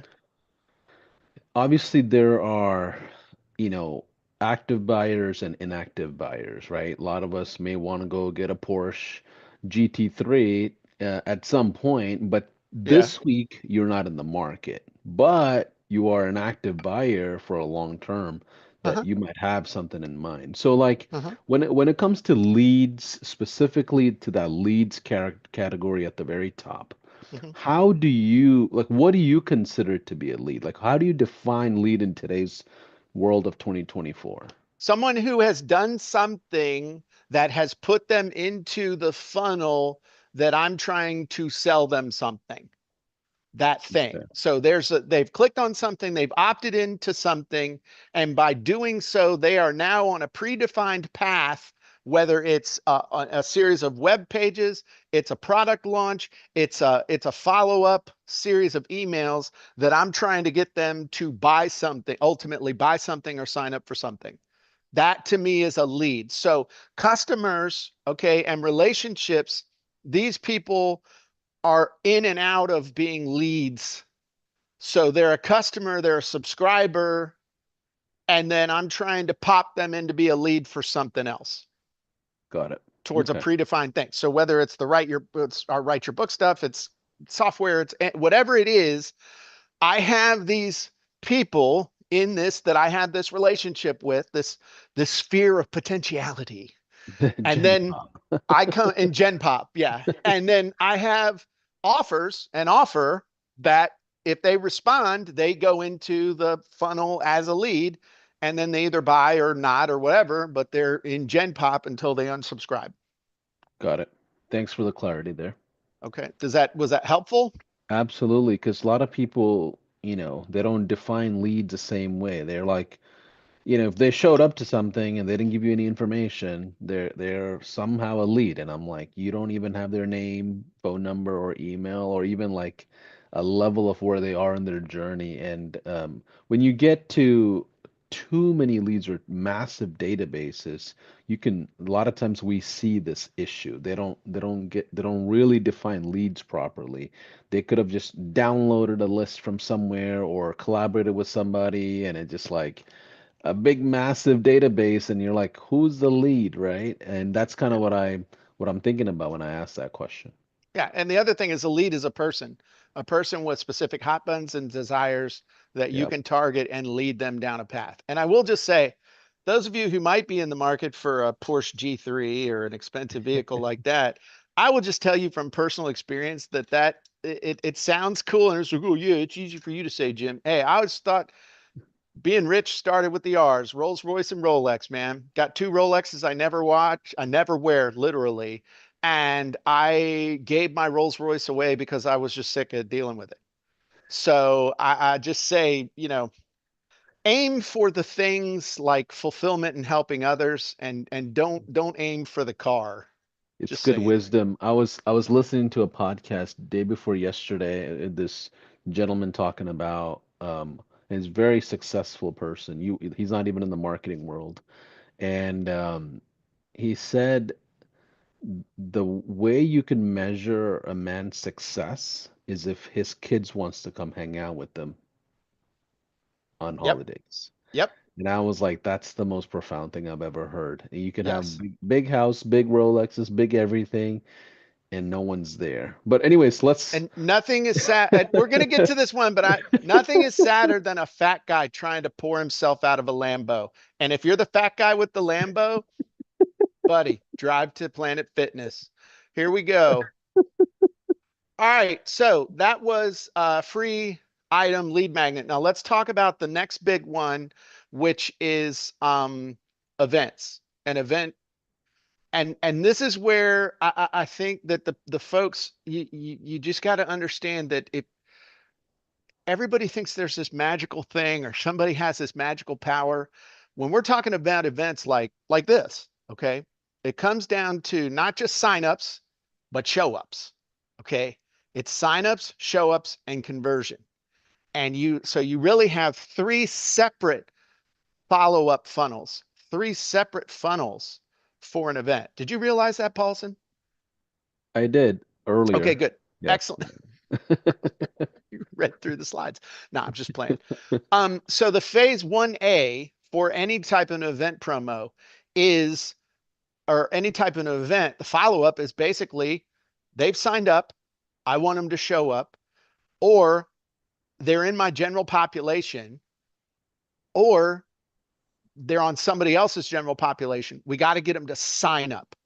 The first step with a successful event is a sequence that gets them to sign up. So basically, I recommend you have a 9 email sequence. What? You're going to send 9 emails? Yep. And a very low unsubscribe rate. So you basically are going to send a series of emails starting a week ahead of time. The majority of your signups are going to come in the first 2 days and the last 2 hours. But basically, you're going to, hey, there's an event coming. You want to sign up. Second email is going to be, hey, here's the big thing you're going to learn on the event. Third day is going to be, hey, here are the big points that we're going to be covering on the event. Day 4 is going to be talking about the bona fides. There you go. The CV, the curriculum vitae of the trainer. That's a fancy way of saying, here's why you should come to listen to this person because they know how to get you the payoff. Then we start doing the countdown. Hey, event's only 72 hours away. We're reinforcing the benefits and all the stuff with, these are the big reasons why you want to sign up. Then on the sixth and seventh day, the sixth day you can do like an FAQ thing. Hey, here are the, we're going to talk about this. You're going to talk about this. You're going to talk about this. Yes, absolutely, and so much more. Then the promo number 7 is, hey, it's tomorrow. It's going to be amazing. And then you send an email the morning of the event, and then you send an email an hour before. And you've done a ton of events. And Paulson, would you agree that you get the majority of your signups with the first couple emails, and then the vast majority come the day of or an hour before or 20 minutes after the event's already started? Yeah, yeah. There's a eager crowd that's usually like, oh, there's my email, I got it, I'm added to my calendar, and then nothing happens for a little while. And then the other eager crowd is like, oh, where's the email? I was looking forward to it. I need to go find it. And it just towards the end of the sequence, you can see people responding in the emails. Where is it? Where is it? Where is Yeah. it? So you can see the excitement rising again as the Yes, event is right about to unfold. Yeah. absolutely. So then here's the other key to getting people to show up. It's not just signups, but show ups. And so if you really want to, once someone has signed up, see, because I don't remember what I did this day, what I was doing this time last week. And I can't tell you exactly what I'm doing a week from today. I can tell you though, from like 11 days, I should be eating me some ribs at some point during the day. So For those of you you that are coming to the conference, we're gonna have to make a run to a barbecue spot for Jim somewhere rib over run, and hush puppies. Okay. So you got to send reminders. Okay. So, and you don't have to do all of these if you don't want people to show up. I mean, if you're not concerned about people showing up, you don't have to do all these. And so what you got to do is the people who signed up, you got to remind them, hey, here's a reminder of the event and why you signed up and what the payoff's going to be. Hey, here's a reminder of what we're going to cover and why the person that's speaking is so cool. So in some ways, they're kind of rewrites of some of the other promos that you might be sending. But you got to remind people, hey, the event's coming. You got to get excited, man. You got to get excited. This is going to be amazing. It's like a mini product launch. It's a mini the same way that they promote the Go High Level event. It's like, hey, we're going to do a thing with this person. This person's coming. Look at this video they made. It's going to be amazing. We interview them. We talk about them. What are you going to be covering? What would you say to people who are on the fence? All that stuff. This is a mini version of doing it. You only have to do this if you want people to show up. If you're not worried about it, you don't have to do this. Well, do I really have to send 4 emails? Only if you want people to show up.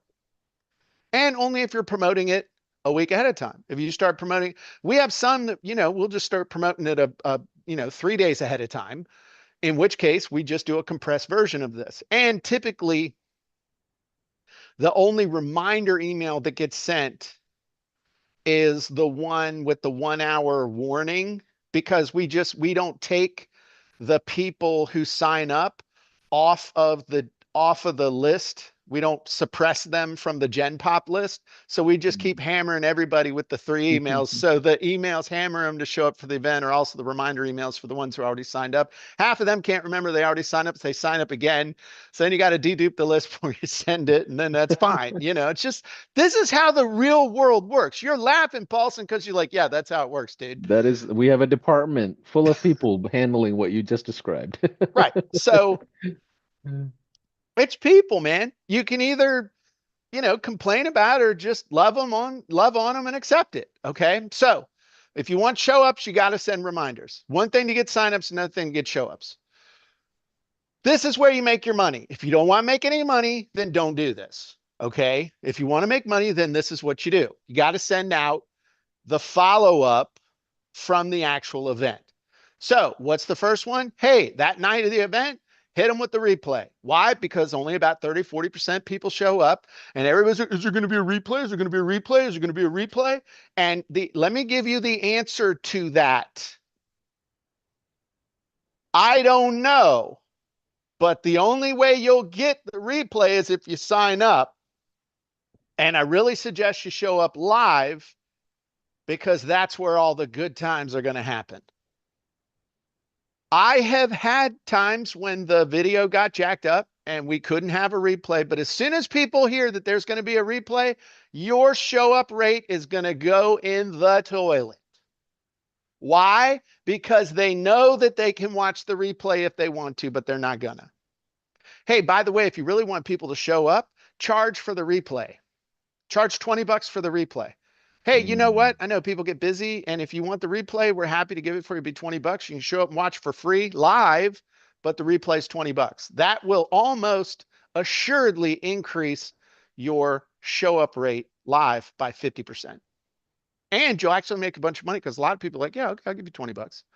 Those are the same people that asked for the slides at the beginning. But God bless them. Jim, the reason why people ask for slides early is a lot of people like to have it side by side with their 4-foot screen and take notes on them. That's one thing I've discovered, because I had the same thoughts. I'm like, why do you need slides? I don't even know what's on the slides myself. Yeah. Well, okay. I can see that. I still don't give them to them though. So, so plus, if you print it out, I might be getting some of that rib juice on there. You never know, some of that sauce from those ribs. We're gonna Um, fax it over on the next workshop. We're gonna fax it over. there you go. Okay, so you want to get them the replay that night. And the replay announcement is basically, hey, here's a replay, all the goodness, everybody loved it, people are going nuts. Go watch it now. P.S. If you missed it, I made an amazing offer for blah, blah, blah, blah, blah. That's going to help you benefit, benefit, benefit. And you get all the details about that. Again, back to that thing I showed you on a different screen where you'll see how it's a lot of content, little bit of pitch. And as we go, the pitch starts getting bigger as time starts running out. So Mm. day 2 is the day after the event. I'm going to reiterate, here's the replay, and then I'm going to recap the offer. One of the fastest ways to do that, if you've done a stack, you've done a webinar that has a stack, one of the fastest ways to do that is just have a picture of the stack. Just do a graphic of your stack. Get that done lickety split quick, Jack. And then day 3 or replay number 3, which is event plus 2, you're sending an FAQ email. But this isn't an FAQ about the topic on the webinar. This is an FAQ about the offer. And then next day, an urgency email, and you can eliminate this one if you want, depending on how fast you want to do this with your cart close. It's an urgency email that's basically like, hey, the replay's going away. The offer is can't go on forever. Tomorrow's gonna be the last day. You don't get a whole lot of sales off of this one, but what this is the setup for the ones that get you the sales. Then the morning of the last day, it's, hey, here's your last call. This is it. Here's your last call to grab the offer. If you one of the few people left on planet Earth that hadn't watched the replay, you ought to grab that real quick. And then that evening, it's the final courtesy reminder. Hey, it's the last time I'm going to contact you about this. If you do have a hard deadline, you tell them, hey, you can't buy this after midnight, whatever it is. Bonus Hawaii time. disappears, Yep. whatever. I don't mention the Hawaii time though, because then they think Oh. they're getting over. Hell, the people over in England are buying at noon. I mean, they're buying it at lunch on the next day. Oh, the chaps can't check their stuff. Um, so that's, that is the thing. You can combine a couple of them. Typically, email number 3 and 4 would be the ones that I would combine together if you were going to try and shorten this up. And if you wanted to shorten it up even more, then you could combine 1 and 2 Here's a replay offer recap right here. Then next day could be FAQ and it expires tomorrow. And then, the last day you want to send 2 emails. That's really the key to the whole follow up there. Got So, it. Jim, couple of questions for you. From a baseline standpoint of measuring success of these follow-ups, like I know you said a 5% show up rate or open rate is like really good or whatnot. Like, but uh-huh. what are some ways we should measure success on this? And I'm not asking you to toss over the fish. I'm asking you to teach us how to fish. So how do we build a standard to measure the effectiveness of our follow-up? Okay, so every email that you send has two big numbers, open rate and click-through rate. Okay, so every single email you send, you want to see, did anybody open it? And then if my objective in this email was to get somebody to click over, look at something, then you're going to measure that. So you want to try and raise that on every aspect. How do you increase open rate? Better subject lines and people knowing who the hell it's from. Okay. How do you increase click-through rate? With your hook story offer within the email itself. Oh, you see how all this is coming together. Day one is flowing into day four. Seriously though, I mean Yeah. that's how. Okay, so if we're talking about an event, we're looking at our sign up rate versus our show up rate. Okay, it's one. How many people go to the page and sign up? That's the sign up rate. Show up rate is out of all the people who signed up, how many people showed up live? Then we're looking at open rate on each email. Then we're looking at the click-through rate on each one and do, re, mi, sales at the end. How much money did I make? And then what you want to do is and I would encourage you to not just do stuff one off, but actually find something that works and do it over and over. Long after you're bored with it, you'll still be making money. You should be able to get to the point where for every single person that signs up to the event, I'm going to make X amount of dollars. And that's when you can run around and talk to super affiliates and stuff and say, hey man, I got an event. Every single sign up we make $5 and I'll give you 250 off each one. Start doing And they're JVs and greedy. partnerships. Yeah. Yeah, affiliates, JVs, whatever you want to call it, super JV, affiliate, associate, they call it on Amazon. Um, but that's where you want to be because then their greedy little minds go, ooh, I bet I can get him 1,000 signups, which means I'll make, they're people that couldn't do second grade math all of a sudden can do calculus when they're thinking about their paycheck. Have you ever noticed that? So that's how you're measuring success is sign up rate, show up rate, open rate, click through rate, and just sales. Love that. Is this helpful, you guys? I know a ton of you are watching. We've been just absorbing so much. I just want to make sure we're all on pace. Give me a one in the chat, one in the comments if you're following. Give us a one in the chat if you're following. Okay, I see a ton of ones coming in. Any questions, thoughts, anything you may even want to add on? Feel free to put that in the comments and we'll just kind of go through that and pay attention. What else do we need to learn about the follow-up system, Jim? Do it.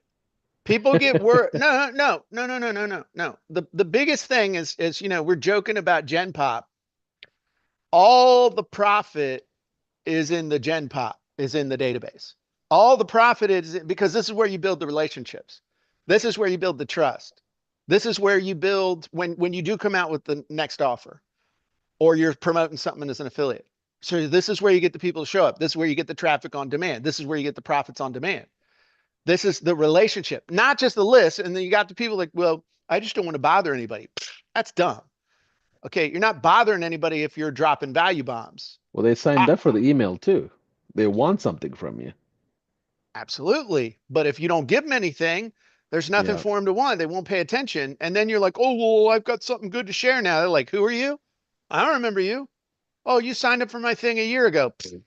That's why I laugh when I say, how do I reinvigorate a cold list? turn it off and start over, Chuckles, because you ain't going to reinvigorate a cold list. No, I'm just being real, man. This Yeah, is, no, I just, you're right. So the question goes to how do I maintain the warmth of the list? Should I just educate as much as I can so every single, one of my emails is not a sales pitch? Like, what are your, yeah, there you go. value. And you'll hear all these different combos, 10, 20, 70, 10, 30, 40, whatever. Dude, just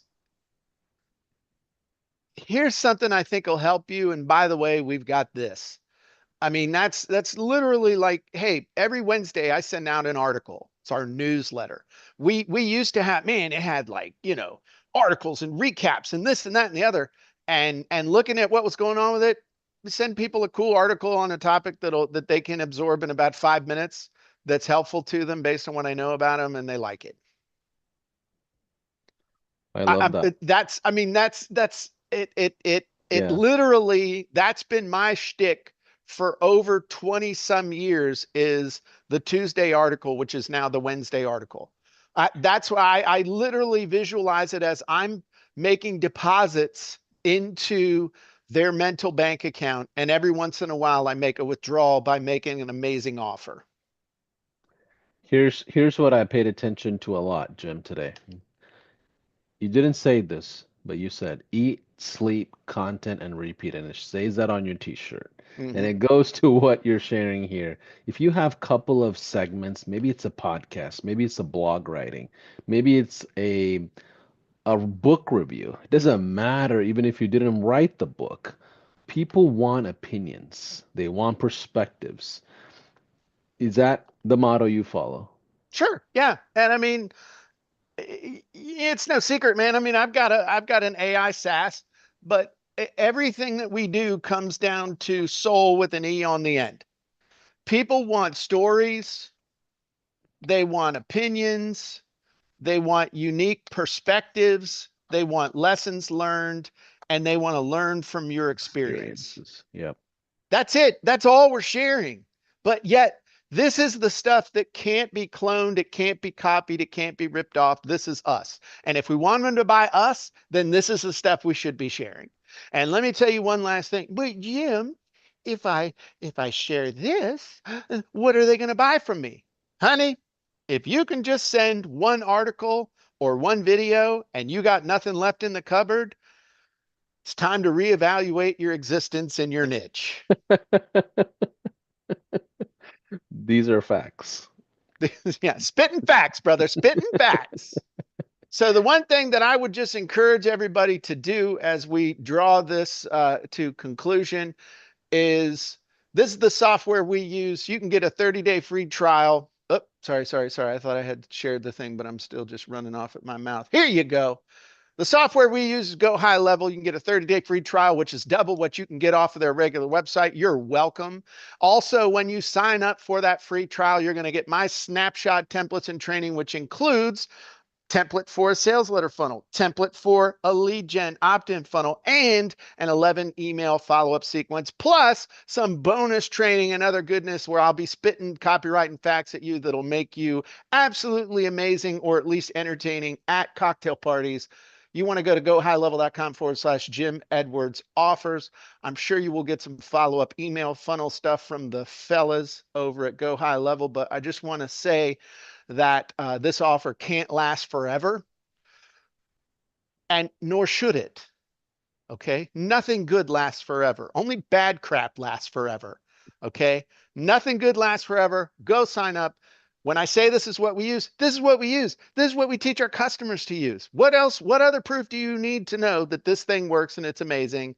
Head over to gohighlevel.com/Jim Edwards offers, and we'll see you inside Go High Level. Can I had mentioned earlier that I want to throw in a little bonus. Are y'all ready? That's, If you are ready, I'll do something that we haven't done before. I'm ready. Do I get it too? And this is an ex you don't need it. But Oh, this is an example of the lessons we've learned here on this workshop. So for all of you that don't have a high level account yet, maybe you're considering. and you're taking on Jim's link there for the 30-day trial. If you are jumping into it, I want to provide you a bonus. I'm going to drop a link here that is going to allow you to jump on a Zoom call with somebody on our team right now if you want to, and they'll set up your account with you. They'll go Wow. through it, the snapshot that you're getting from Jim, they'll help you install it. Whatever you need, they'll spend time with you, whether it's 10 minutes, 30 minutes, 40 minutes, 2 hours, it doesn't matter. You can talk to a live person and say, "Hey, Paulson, I don't know anything about high level. I'm so new. I watched the workshop, but I need help. Can you just walk me through what this thing is all about?" And it's not just like a random orientation one to many call. This is you one on one with one person. Here's a link for it, and that's part of this workshop.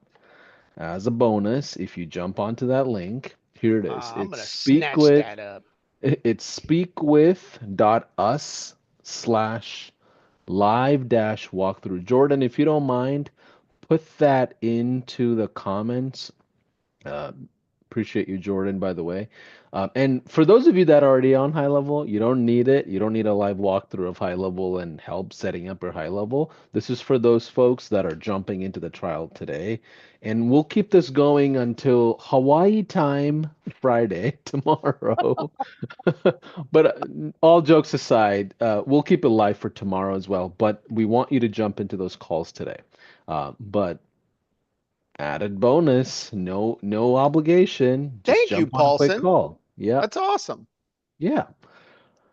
What else do we need to cover today? I feel like we covered a lot of ground. Anything that you feel like we're missing? I mean, this was a fundamental marketing psychology course baked into copywriting as the main thing, you know? Yeah, I would just say, do something. Just start putting little causes in motion. That's the biggest thing. Don't try and do it all, but next time you're doing an email, think through what I talked about. Next time you're putting up a sales page, or you're looking at your sales page, or your opt-in, or anything like that. Just try to do something better, different, and make a difference. That's all you can do. And that's I'm a realist. On the flip side, this is a game of little tweaks, little hinges that swing big doors. And I've seen a single change to a headline increase profitability on a website infinitely. And then once I got a sale with changing the headline, I was able to increase it by 500%. I don't care who you are, increasing your revenue by 500%, even if it was just going from $10 to $50 or $100 to $500 or 500 to 2,500 or 2,500, 100, or making $1 million a minute. I'm just saying, this is not an income claim. Your results may vary. I had to say that one more time. Um, that's really the key. And just the biggest thing I would want to get across to you is that copywriting is a skill you can learn and develop quickly. This doesn't mean you have to go back to school or anything like that.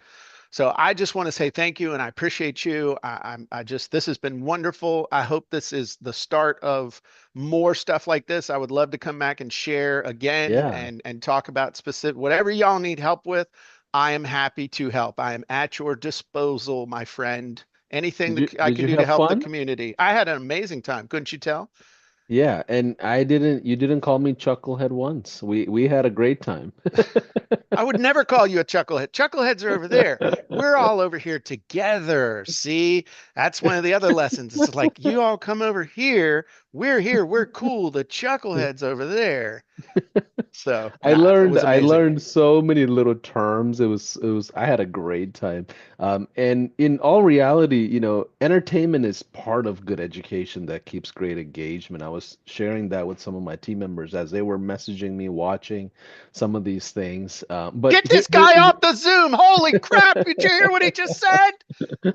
No, no, no. They've had a great time. There tons of team members are even tuning in to just take some nuggets and apply to because a lot of our departments they do copywriting, they do their own emails and stuff like that. So we're Awesome. all together just leaning in. Jim, I'm looking forward to figuring out this whole barbecue run when we get to the conference for you. We might I'm have to do it excited to. twice. Might have to do it twice just to make sure that we get it right.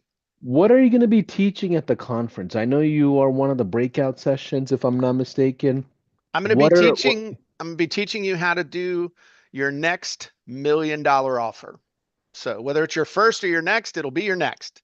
Your next $1 million offer, I'm going to lay out for you in 20 minutes exactly how to structure an offer, how to overcome people's objections, which objections that people have.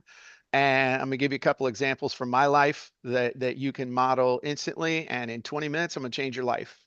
oh my goodness. You guys, I'm telling you, I think we're down to our last couple of tickets. So if by today, if you haven't yet, and I'm not saying no random scarcity thing. We're almost out of tickets. So jump in.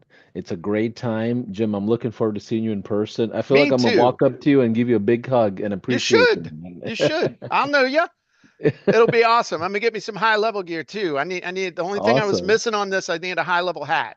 I need a high level trucker hat. I'm gonna get like high level this and I'm gonna get me some hoodies and some other stuff so I We'll can get show up looking like one of the boys. we'll get you that. Uh, Awesome. now Okay. for all of you that are existing customers and you've been waiting patiently for the collaterals, yeah, I'm gonna have to go. Am I good? yeah, I gotta you're run. good. You're good to go. All right. I'm gonna drop this link here. Thank you, Jim. Okay. Love you guys. Bye. Bye. I'm gonna drop this link here. It's gohighlevel.com/. Jim Edwards resources. Jordan and our community team, they will post that. So if you're a high leveler, you'll get direct access to the snapshots and stuff like that. And feel free, have at it, and let us know how it impacts your business. And we'll have replays out soon as well. Thanks for being part of the workshop, guys. We'll see you on the next one. Bye for now.